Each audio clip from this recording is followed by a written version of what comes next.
We're all set to start.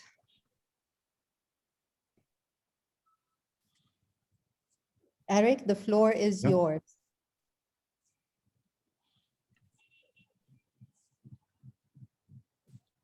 Thank you. And my name is Eric Bergloff. I'm the Chief Economist of the Asian Infrastructure Investment Bank. And for us, Egypt is part of Asia. So we are very much honored to have this opportunity and to work with the Economic Research Forum.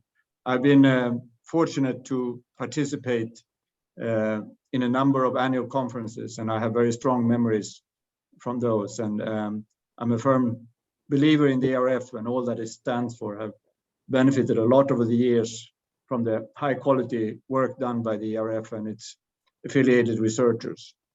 And I'm sure that these annual conferences are an important part of explaining how ERF has managed to create such a strong network and how it's managed to sustain it over time. So before I go into the topic of the evening, I wanted to give Shireen an opportunity to maybe give a few house rules. Shireen, can you?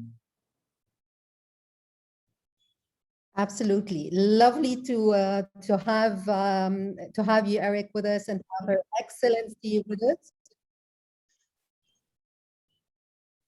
I'm sorry for that. I was tuned into the translation. And that's exactly the few announcements I'd like to make before Dr. Ibrahim extends the welcome and initiates the session. Three announcements. One, the session is actually being recorded and will be shown on the ERF YouTube channel following the session. Second, translation is availed. So there's a little globe on the right-hand side at the bottom where it says interpretation. Zoom doesn't allow for Arabic as a term yet. So if you want to tune into the Arabic, لو عايزين نتابع باللغة العربية, please sign on to the Spanish channel. Please اختاروا channel Spanish للمتابعة بالعربي. And then the third and final announcement is really that should you wish at any point in time during the discussion, the conversation, the dialogue, this is designed differently than any standard presentation where there's going to be a dialogue happening between Eric and Her Excellency. So should you wish to have any questions at any point in time, you can put it through the Q&A section, or should you wish to have the floor, please raise your hand and we'll allow the floor. So with these just housekeeping announcements, I give the floor back to Eric and Dr. Ibrahim. Okay, thank you very much, Shireen. I would like to take this opportunity really to welcome Her Excellency the Minister, Dr. Rani Al-Mashat, and also Dr. Eric Bergloff, the Chief Economist of the Asian Infrastructure Investment Bank. I think it's really a privilege for us as a network to have among our community distinguished research economists like Dr. Rania, who also made the transition to get in the trenches, so to speak, and to hold the mantle of economic policy and development.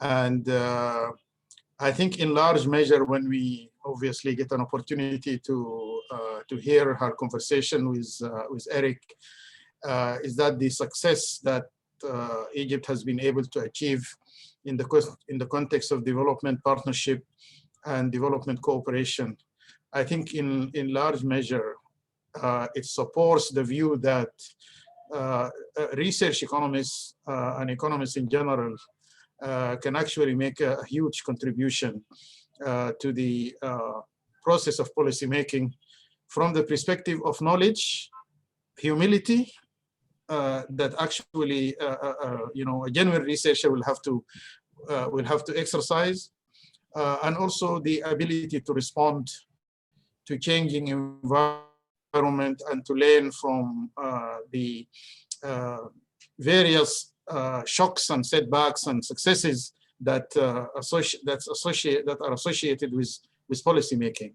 We are also quite delighted actually to have Eric with us as somebody, a distinguished researcher who has been a keen attendee and participants in ERF activities before, and he's now in a position actually also to collaborate with us as a leading economic research. Ibrahim. To collaborate with us in actually building analysis that benefit from comparative experiences. Definitely the Asian experience is a very important, interesting experience, but also I think this region will have something to offer as well. And then the issue of infrastructure is a very important policy angle and research angle to think about future development in the context of the emerging digital revolution and the future of works and all the kind of land, sea changes that are going to impact the global economies and the regional economies. I from the perspective of having Dr. Rana with us here, that we had a very engaging and interesting conversation with ERF research associates. And we came up with some ideas about future research strategies and also fundraising to support the ERF to transit in an institutional way from sustainability to resilience. And I suggest these two instruments in addition to the kind of partnership that we have had with various institutions that have supported the ERF over the years, the World Bank, Ford Foundation, IDRC, the Arab Fund, as well as several other institutions that we were able to forge a relationship with them lately. That actually to think about building a reciprocal beneficial relationship with governments in the region, and then inviting our community, those members of our community who happens to be ministers and senior officials, to actually promote the cause of ERF, because I think the ultimate institutional transition to resilience would be to actually practice that partnership should start from home. And so we need both to build such relationship with the governments of the region as well as the private sector of the regions, and to set an example for other generous supporters who have actually been supporting the ERF and the region over the years. So I thought that's an opportunity to highlight this, Dr. Rania, and also to also send a signal that you would really look forward to promote relationship with the Asian Infrastructure Investment Bank. Thank you very much, and over to you, Eric. Thank you very much, Dr. Ibrahim. Thank you for inviting me to have this conversation with Dr. Rania. As you made some initial presentation, she doesn't really require much presentation in this circle, but she served her country as a central bank sub-governor, and she brought a lot of structure and rigor to monetary policy. And more recently, as Minister of Tourism, she brought massive change in using tourism to achieve structural transformation more broadly. She's also had 2 stints at the IMF in Washington, and most recently in the research department. So now she is Minister of International Cooperation. And here she has also brought winds of change, among other things, pioneering a multi-stakeholder platform that brings together all the international partners and stakeholders. I was actually in a G20 meeting last week where her model was used by the World Bank as a prototype for how to do in-country coordination with the international development partners, and of course working led by the national government, and how to engage all the relevant partners, making sure that there is certain core standards and common objectives and so on. I think that is a very important contribution that Dr. Rania has done. So we are supposed to talk about overseas development assistance, ODA. I've actually always wondered when they're going to stop using this term overseas. It has something distinctly colonial or imperial about it, and is very sort of Anglo-Saxon. I presume that most aid passes over one sea or another, but ODA is something that is much more widely distributed, and we need to think about how we can sustain ODA over time. It has been under threat for a long time. You know, the Sustainable Development Goals were supposed to shift away the focus from donors and recipients, and that we would all have to go through change to meet those goals. But there was a feeling, and I think there's still a feeling, that maybe developing countries got less attention because of the Sustainable Development Goals. And many has also worried that ODA would suffer during the crisis. It seems to have held up reasonably well, with some glaring exceptions. But the concern is, of course, now with donor countries coming out of the crisis with less fiscal space and maybe different priorities. So I thought we would spend this time together to think through ODA in a wider context of official flows to the developing world, and what can be done to increase those. So maybe just as a first question to start the conversation, you know, how do you see, Dr. Rania, the ODA and before and during the pandemic, and what are your concerns when you look at the impact of the pandemic on overseas development assistance? Thank you very much, Eric. Thank you, Dr. Ibrahim, for hosting this panel during the annual meetings of the ERF. And of course, the theme is resilience towards change. And official development assistance is one of the sources of financing that is available to countries. However, as Eric mentioned, there's this perception that when we say official development assistance, that they are either handouts, food subsidies, or aid in a very, I would say, a conventional reflection of the term.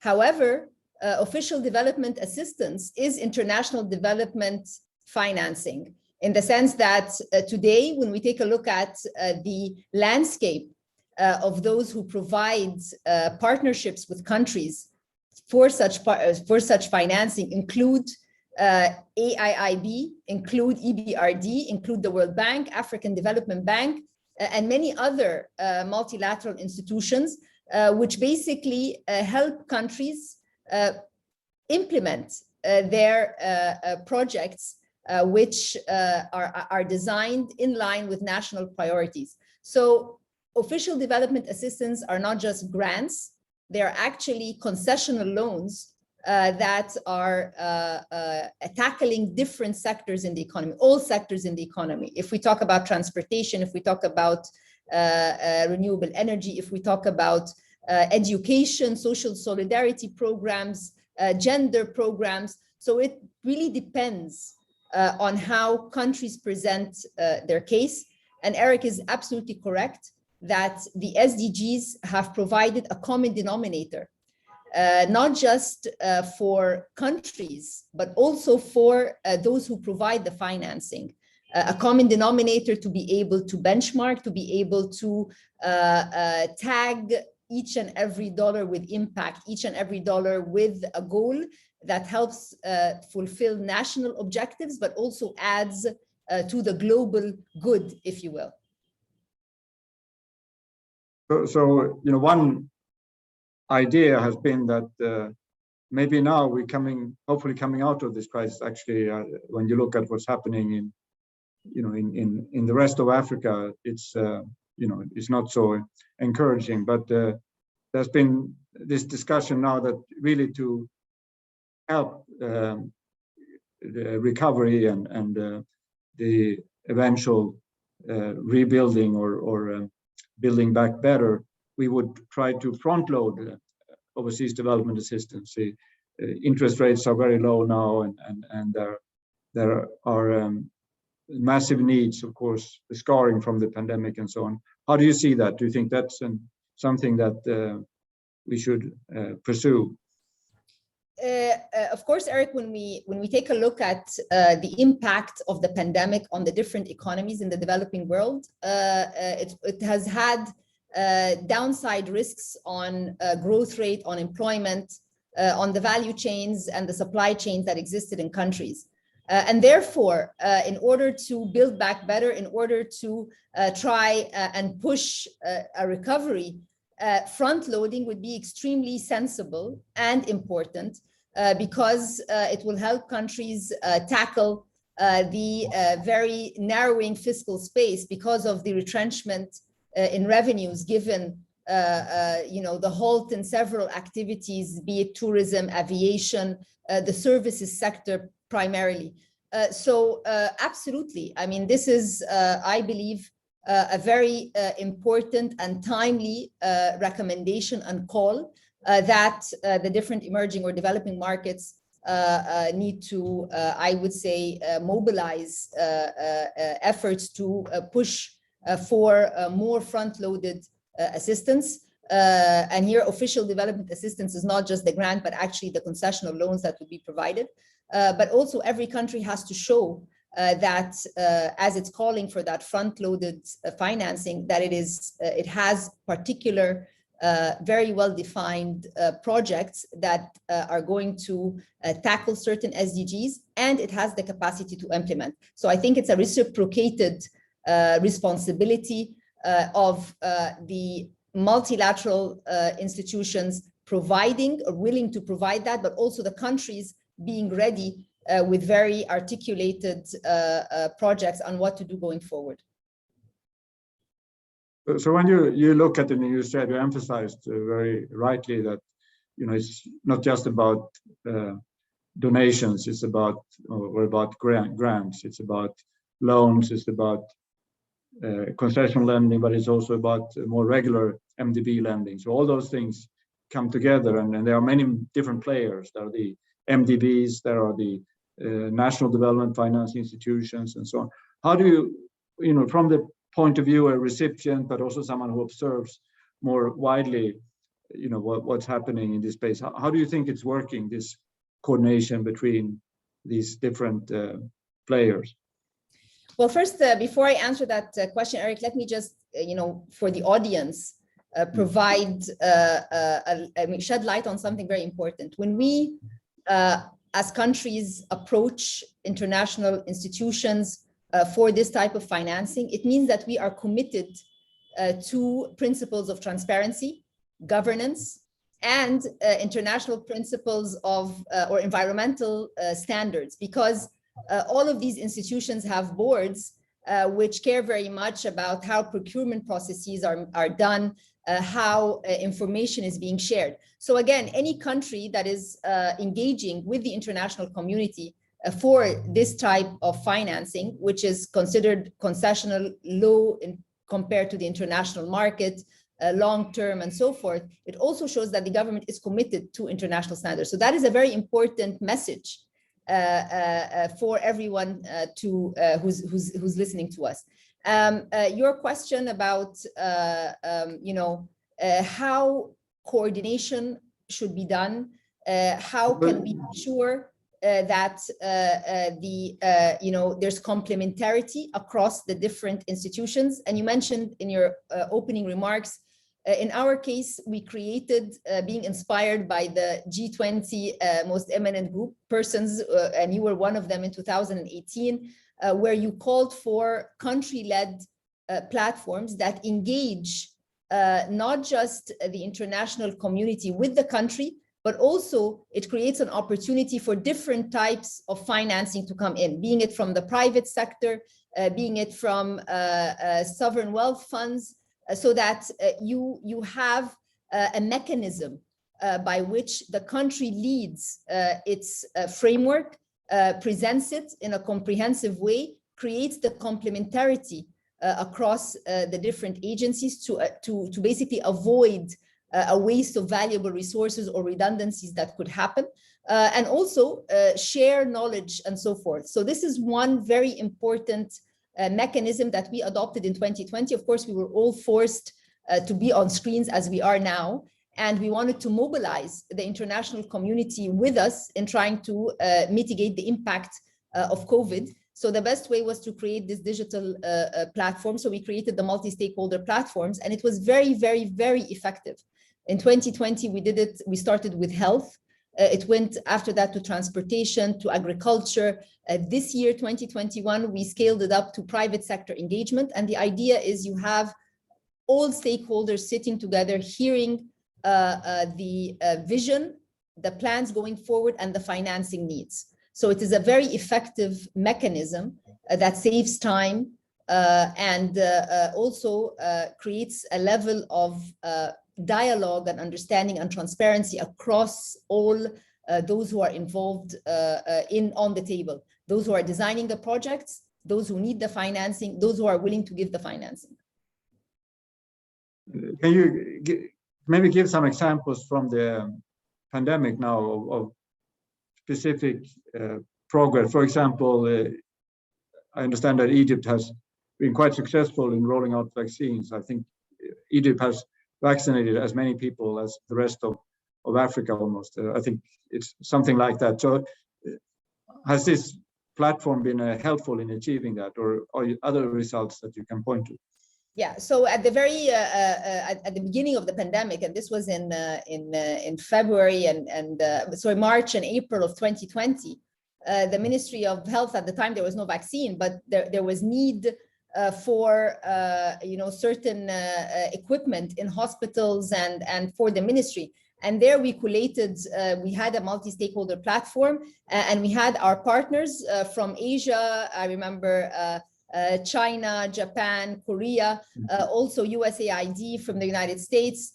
For instance, we had concessional loans with AFD in France, and they were tweaked to actually be able to meet a health issue rather than go to another sector. So this ability of mobilizing your development partners, and when you are very clear on what is required, there is a lot of agility when it comes to identifying where to place resources as priorities, given the dynamic world we're living in. Something else which was also quite important, Egypt is doing an overhaul of its transportation sector. And we have very ambitious plans when it comes to railway, when it comes to a metro and so forth. So even in the pandemic, that work did not stop. And we had the Minister of Transportation lay out what the future plans are. And there was complementarity across development partners in financing these projects. So we have initiated, or we are at the inception stage. We designed the multi-stakeholder platforms, and there are certain results. I think in the future, there will be elements of evaluation and also scaling up that will be coming next. You spoke about the private sector as well. How do you see the role of the private sector in this context?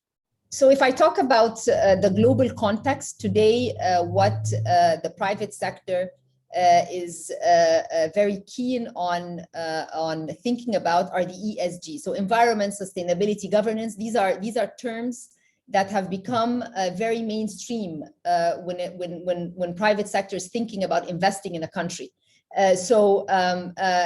Also this concept of impact investing. So they want to come to a country and of course make profits, but at the same time create purpose. And that is only possible if the country provides information about its SDGs, earmarking its projects with SDGs, identifying what a green recovery means. That is what will entice, I think, the type of private sector and the type of investment that countries are looking for going forward. So again, multinational institutions, multinational banks such as World Bank, EBRD, AIIB, all of you are there to push for the green recovery. You have SDGs always as a goal. Once we are doing together these projects, it creates a very good basis for the private sector to come in and participate. So I think also designing the multi-stakeholder platforms to include private sector pushes definitely and accelerates the agenda towards SDGs. So let's maybe zoom out for a moment from Egypt and think about sort of the global architecture, or are there some parts of the system that you think is not working, or where there are big gaps, missing institutions in the global architecture, or what is missing? I think, I mean, you know, different institutions have different rules and procedures, and also different time horizons when it comes to being able to push, you know, their lending. And one, and you mentioned something very important, this idea of front loading and the ability to disperse to all countries that are willing to grab, if you will, in order to create that recovery that is very much needed for the global economy. So I think for each of the institutions to try and see how we can really expedite the processes to be able to benefit at this moment in time, so that, you know, this disparity that we might be seeing going forward as the advanced world is faster in the vaccines, as they might be, you know, pulled out of the downturn faster than those left behind. That gap, you know, can be filled by trying to have more quick and more expedited ways of being able to allocate that lending. So that is one which is very important. The other thing is that only few of the international banks are able to put private equity, if you will, in some of the you know, private sector financing that can happen in countries. So ODA doesn't only go to governments, it also goes to the private sector. So if there's more of that, as we are trying to encourage a green recovery, as we're trying to encourage more private sector engagement, you know, having more ODA targeted to the private sector, I think that is extremely important going forward. That would help the national recovery in countries as well as the global recovery. So those would be, I would say, two very important points. The third one, and that is something related to Africa and maybe other Middle Eastern countries, this concept of country guarantees. So that is something sometimes that stifles this type of financing. And again, this type of financing is one that shows global solidarity. It's one that is earmarked to certain projects. So there's an element of, you know, the concessional element comes in for a reason. So if we are able to overcome some of these stumbling blocks, I feel that more can be done for all countries. And this is going to benefit, as I mentioned, the global recovery as well. I mean, the most immediate sort of architecture that matters for Egypt is the European Union. And as you know, there's a lot of discussion in the European Union on what should be the, you know, the allocation of work between the different institutions. Should there be some, should we merge it into one European Sustainable Development Bank? You know, what should be the role of EIB, EBRD, or the national development finance institutions? How does EU look as a contributor from the Egyptian perspective, or from the African perspective?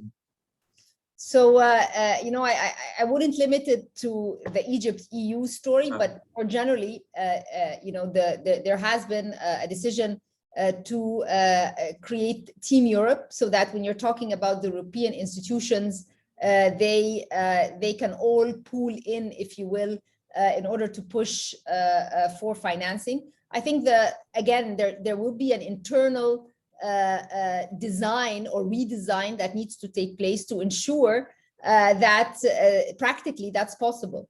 Because again, when we have financing agreements with EBRD, their nature is very different from those that are with EIB.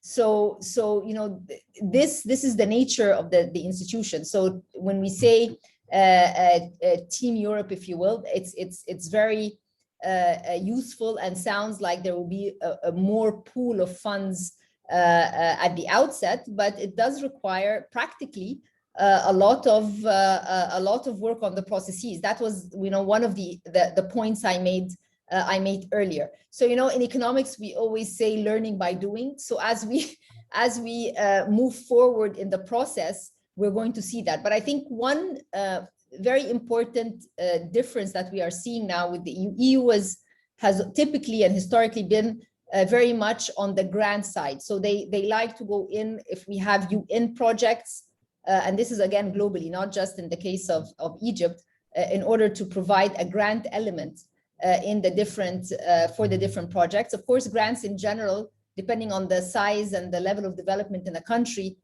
usually are disproportionately less. So now the idea is to have bigger projects, flagship projects, ones that tackle renewable energy, green hydrogen, and so forth. And that's where the idea of a bigger pool through Team Europe can help have impact. And you went back and you discussed private sector, and it's exactly that, to have that impact investment. So if this is actually, if this materializes, it's a fantastic opportunity, as I mentioned, to have privately led projects through this type of financing, the ODA financing. But as I mentioned, the caveat is going to be the processes across that are quite different across the different institutions. So how do you see the role of China in all this? Well, you're in Beijing, I assume. So no, China, of course, is it has its very particular model of development, and I believe that there are many countries that look at the Chinese model, one that has had sustained growth, and see how what are the lessons learned from there. China today is also a creditor country. We see it in different projects in different places around the world.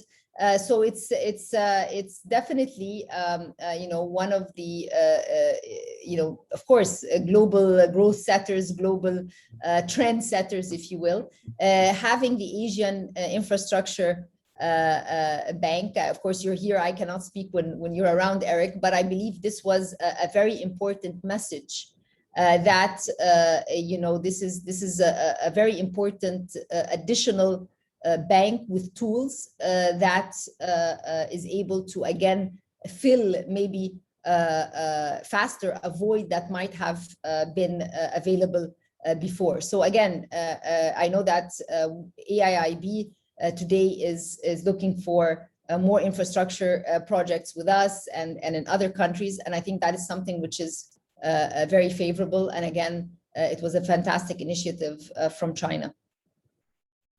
Just to clarify, of course, that China is only one out of 103 shareholders of AIIB, but of course China did play a very important role in the beginning of in creating this institution. So, but do you see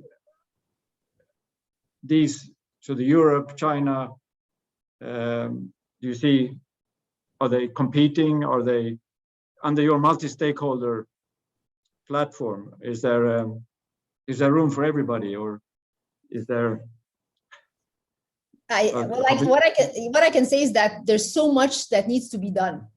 Yeah. And I say this not just in the Egyptian context, but I think after the pandemic, there's so much that could be done everywhere, because the level of that we were on hold for some time as a global economy. So there's what I see is that there's opportunity and scope for a lot of complementarity.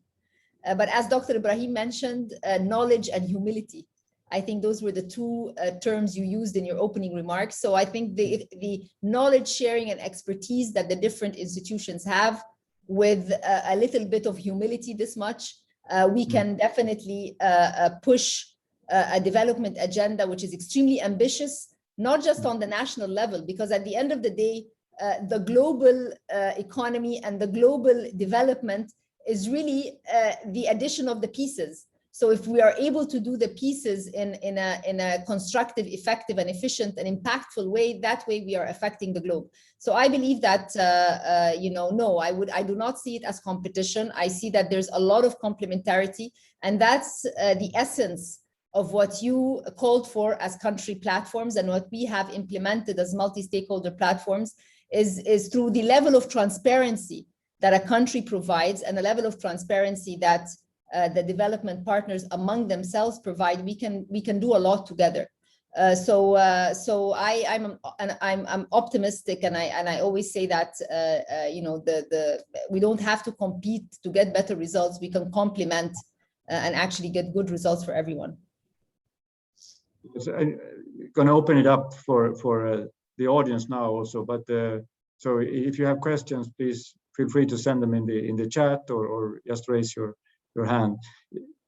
So while we're waiting for people to respond, maybe picking up what you talked about now. So of course, when we came with those original proposals, it was very much also about not only about transparency, it was about a number of core standards. You mentioned procurement standards around how contracts are being signed, and very much to allow more contracting, get more, you said, transparent, more consistency across different institutions, and maybe even sometimes pool the balance sheets of these institutions, because if you have similar contracts, that makes it much easier. So that's very much in the spirit of what you were talking about. So we have a question here. Let's see where this is.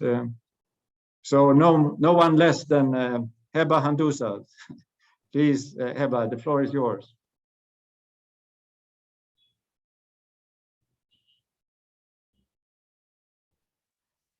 Do I need to do it? Okay, great. Thank you so much for being with us, Eric. As usual, you bring something to us at ERF all along.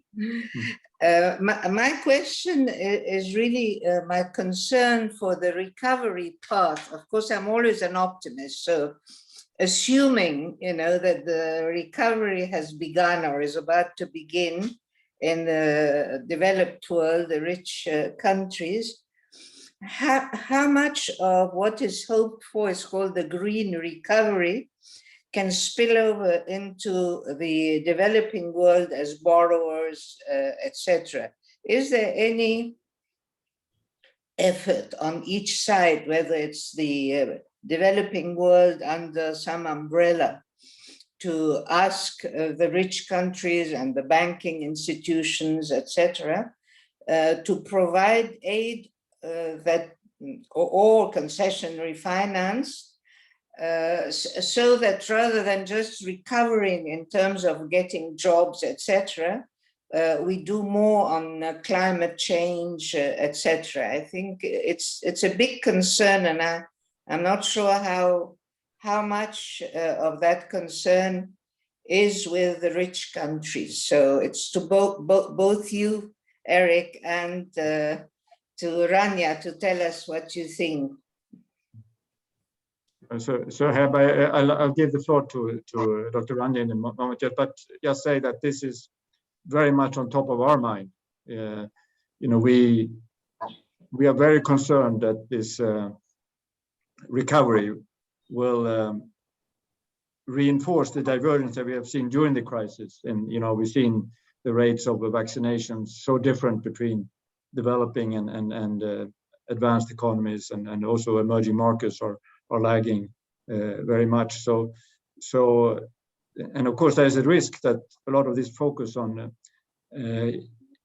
environmental, social governance, that this discriminates against emerging and developing countries, and that some of the new rules around climate and what qualifies as climate finance and so on discriminates. And so I think it's really on our responsibility to provide menus of options that these countries can choose from, and that there is an integration of the experience from what has happened in the progress has been made in Europe and to some extent certainly in parts of the United States, but also in parts of Asia. So that should be integrated and presented as real policy options with finance. I think that is the answer. But Dr. Rania, this is your.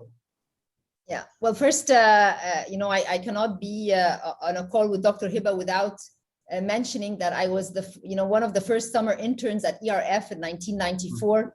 And so it brings me great pleasure that I'm in a closing, session of ERF in her presence after so many years. So thank you, Dr. Hiba, for everything you've done for the country and for pushing, the concept of think tanks in the region.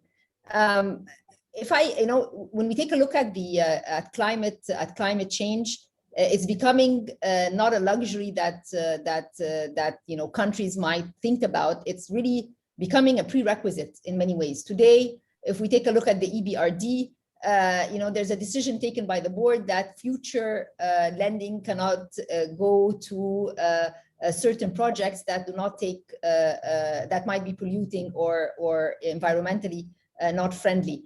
So it's really now becoming entrenched in the sort of requirements of the different institutions. But a fact is, for example, if we take Africa, all of Africa is responsible for less than 2% of global emissions. So there is this discrepancy between the calls from the developed world and how much pollution, if you will, or emissions is being created from the developing countries. Most recently, of course, we have John Kerry, who's the special envoy of President of the US on climate change. And he was in Cairo a few weeks ago. And what they are doing is they are creating funds, mobilizing funds. I think it's in billions of dollars to basically help countries exactly do what Dr. Hiba was mentioning, which is to be compliant or to move towards more climate savvy or climate consistent projects and policies so that these resources are made available. And it's going to be our job as international cooperation, I'm sure in other countries, whomever is my counterpart, to really see how each country can benefit from such concessional funding, which is available to exactly tackle the question Dr. Hiba put in. But what I want to say, Eric, is that it's going to be challenging going forward because in general, just because the way all countries were doing the design of their projects or moving ahead, there have been changes coming and we have to adapt to that and adapt to that fast. We as Egypt might be a little bit ahead compared to some other countries because we have a renewable energy strategy. We have taken decisions in the cabinet regarding investment projects that the government finances have to be more than 30% of them need to be compliant with environmental change. So countries have to move very fast in realizing that the green recovery is a reality because multilateral institutions are really changing that thinking as well. Excellent. Thank you, Dr. Hiba. Thank you for having your picture. It's so nice to see you. Thank you. So there's a question here from Wasim Mina. I think a very good question actually to both of us, but I'll let you start, Rania. This is how do you operationalize humility in development? Oh, it's easy. You just have to be humble. But I think everyone likes to be part of success. And when we work together, we become successful. So I believe that, if a country is designing projects well, implementing them, securing financing from different institutions, working Dr. Ibrahim mentioned early on that, how can think tanks work with governments and so forth? And it's true. I mean, when stakeholders are around the table, involved in the design, involved in the implementation. I mean, Dr. Hiba is civil society now in Egypt, and she, works with the government and works with the international community to create impact. So this is humility from all sides, creating a success story. So I think everyone wants to be a part of that, and when that is the objective, creating impact and so forth. I think with all our development partners, I have seen from our side and from the side of our partners a lot of will. I believe that the pandemic has also made us all very humble anyway, because no one had the golden or the silver bullet. Everyone had to work and everyone had to put their share and their fair part of it so that we can get out of it. So I think that 2020 was a year where we learned by force, if you will, the merits or the modalities of humility. That's lovely. And I just to supplement that, of course, I think it's so clear that we don't have all the answers, and no one has all the answers, and we can only get to reasonable answers by working together, and that's I think what this year has told us. Dr. Ibrahim, you had also some questions for Dr. Rania. Yes, thank you very much, Eric, for the opportunity. I would also like to welcome Hiba, Handusa. Of course, we are always extremely delighted and motivated, Hiba, let me say, by having you. And thank you so much for giving us the time and sharing your views and wisdom, really. I have a question actually for both Her Excellency Dr. Rania, as well as for you, Dr. Eric, is about the view that developing countries and emerging market economic countries are increasingly seeing partnership with the private sector as a better or a more secured kind of approach to financing much needed projects, especially mega projects that Rania alluded to, in order to fend off the tendency to accumulate debt very fast. So the question here is for both the AIIB, as well as, of course, for Rania as a member of the cabinet.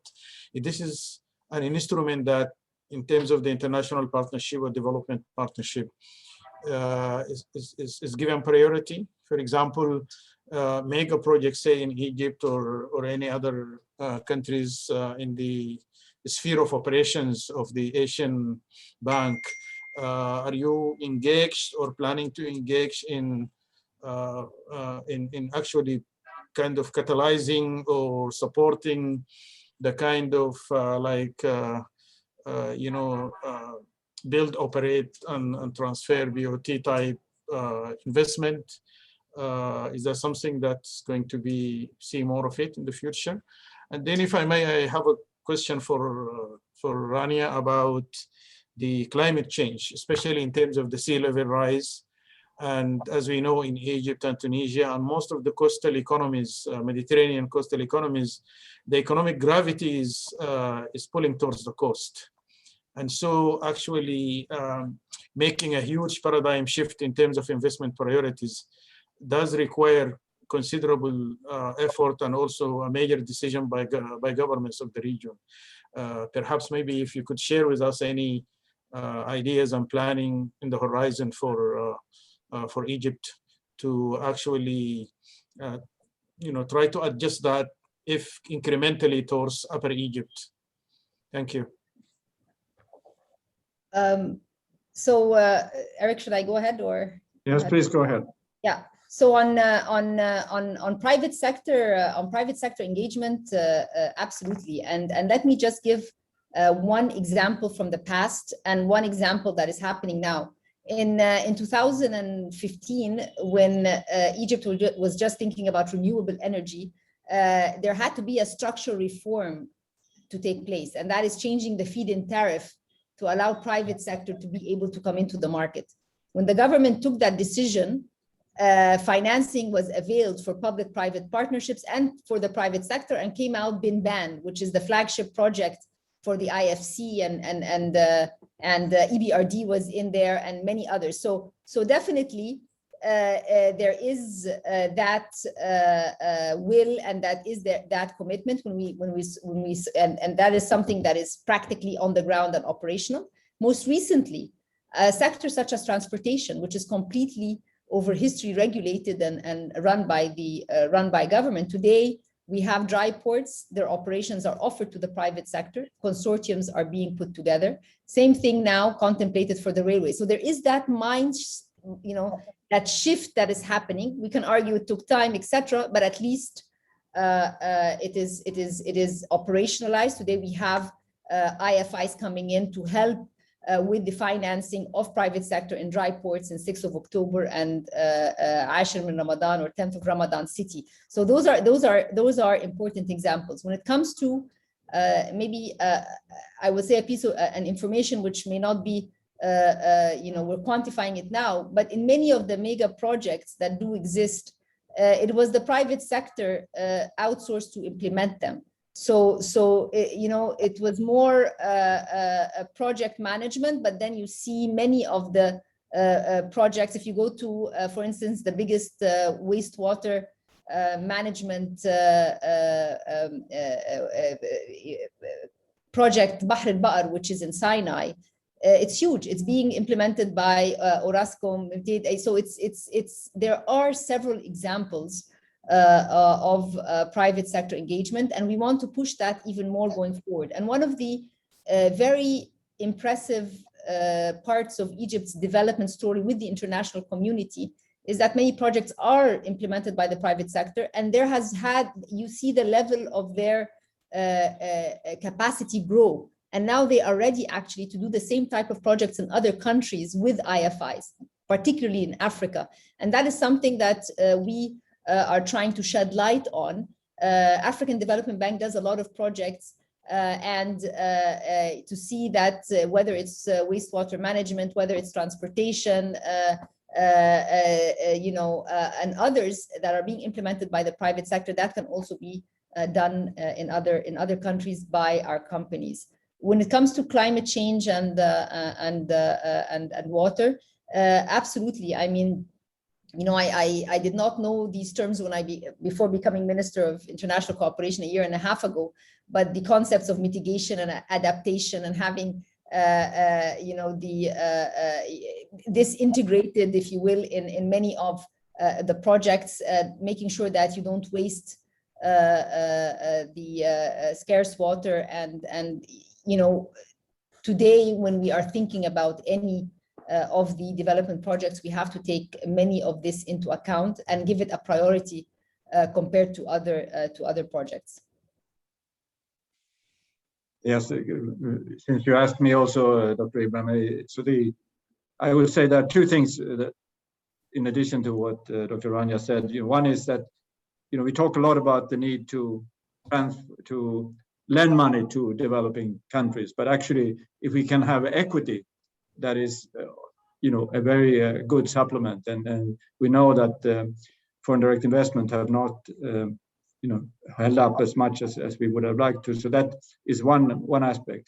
But I think there's a much more profound role for the private sector, and what Dr. Rania described, I think, is part of that. That the private sector can play a very creative role in bringing about structural transformation by putting in skills, energy, ideas, and working with the governments to help governments develop that side. Unfortunately, many of these projects go wrong at some point, and it's very important, and that's, I think, is the role for the IFIs to be the honest broker in these relationships and try to make sure that there is often asymmetry between these very experienced international operators and local authorities, and maybe have not done any before, or very few of these projects. So there is a need for a broker, I think, often, and to exploit that the good side of these collaborations. There are also, as we know, many problems with these kind of public-private partnerships or private-public partnerships. So we need to find ways of making sure that we get the best out of them and not leave them open for exploitation and so on. So we have a number of questions now. I'm conscious of time also, but there is a question around relating to what you just responded to on climate. So using these multi-stakeholder platforms, how do you see them? Can they be used specifically for climate finance, or can they help deal with these different? Actually, he mentions also, this is Yusuf Osman. He mentioned also for pandemic response. As you know, there's just been a high-level panel led by Tharman Shanmugaratnam, the former Deputy Prime Minister of Singapore, who looked at these pandemic response and what the world can do to put more resources towards this. But do you think this multi-stakeholder platform has a role to play in this context as well? No, absolutely. I mean, today many of the development banks have green financing tools. And these green financing tools are not only available for the sovereigns, but they are available for the private sector, going back to Dr. Ibrahim's comment. And what we are trying to do in our multi-stakeholder platforms, I had a meeting a few days ago with all chambers of commerce in the country, because we wanted to make sure that we close the information gap. Not all private sector knows that they can access ODA financing through the different multilateral banks. And we want to familiarize them with these opportunities, particularly that there are more innovative tools of financing, such as the green financing.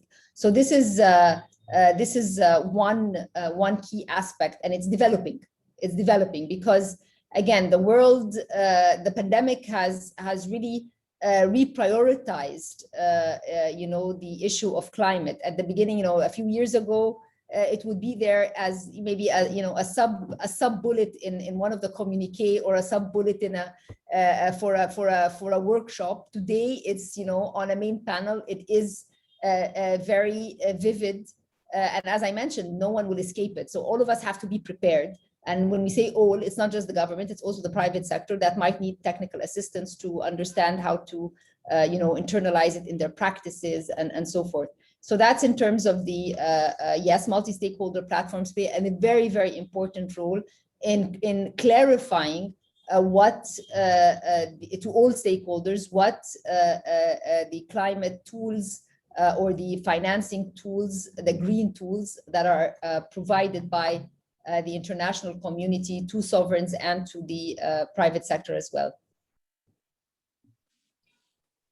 There are a lot of questions coming in also from, I understand, from WhatsApp. And so there is one question, which sectors have benefited the most from this multi-stakeholder platform? Maybe actually the question is about in the past 10 years in Egypt, what has been which sectors have benefited the most?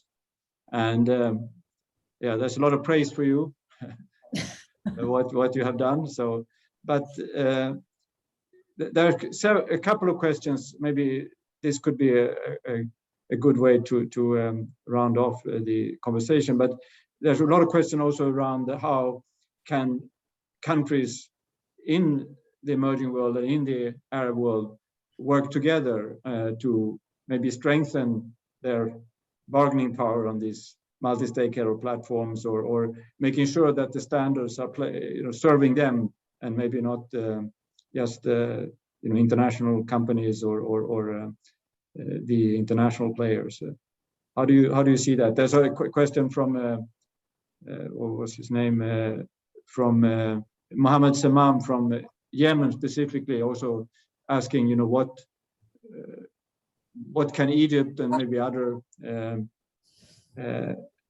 countries in the region do to help Yemen in the current situation?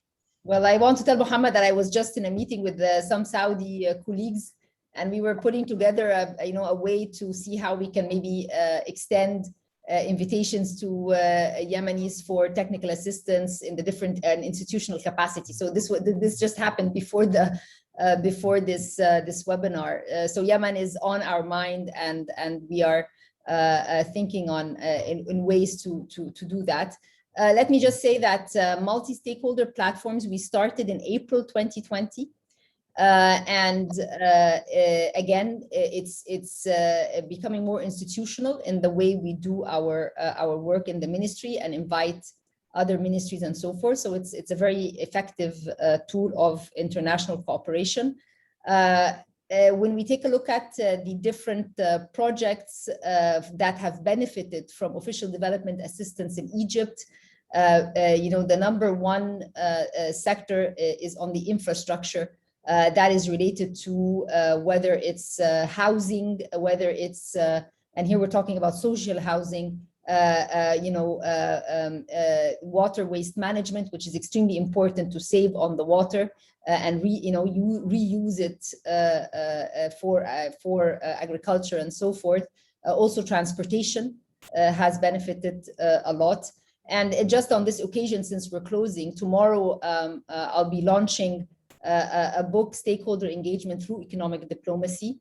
And we give Egypt's story for fostering multilateralism and international cooperation. And in it, we show how we created a framework of economic diplomacy with 3 principles, the multi-stakeholder platforms.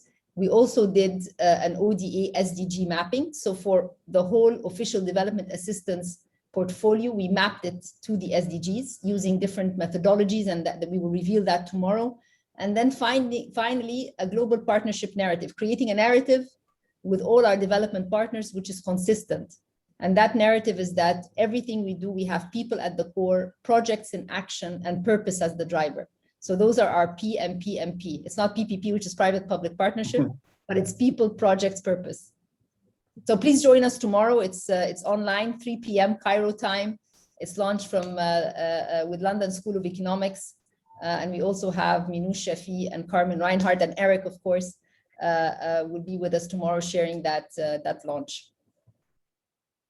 Well, thank you so much, Rania, and thank you also, Dr. Ibrahim, for giving me this opportunity to have this conversation. And thank you, Dr. Heba, for joining us.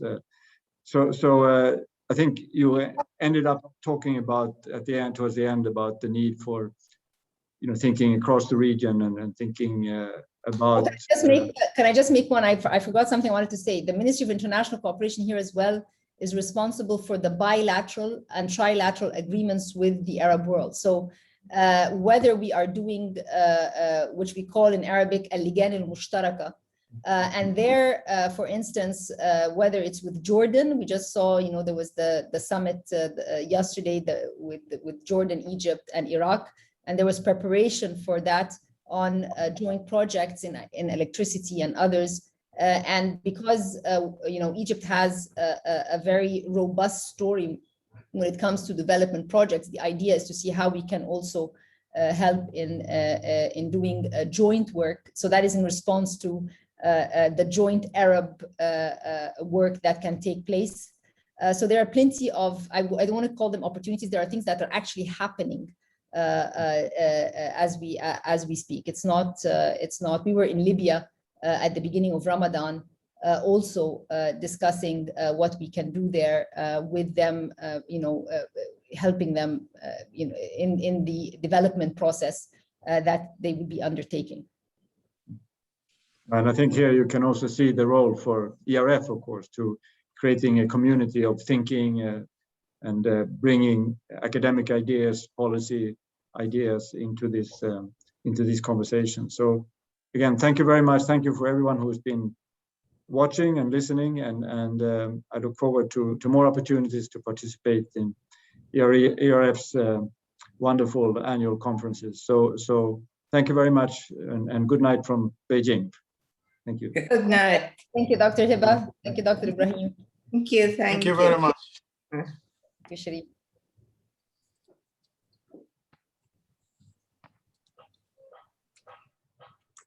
Shireen, are we offline or are we online? Thank you, Dr. Ibrahim. Thank you very much for the invitation. I enjoyed it. The pleasure was really all of us, for all of us. And thank you so much for your time and for the great ideas. And wish you all the success in Egypt and also in the partnership with the other countries as well. Inshallah.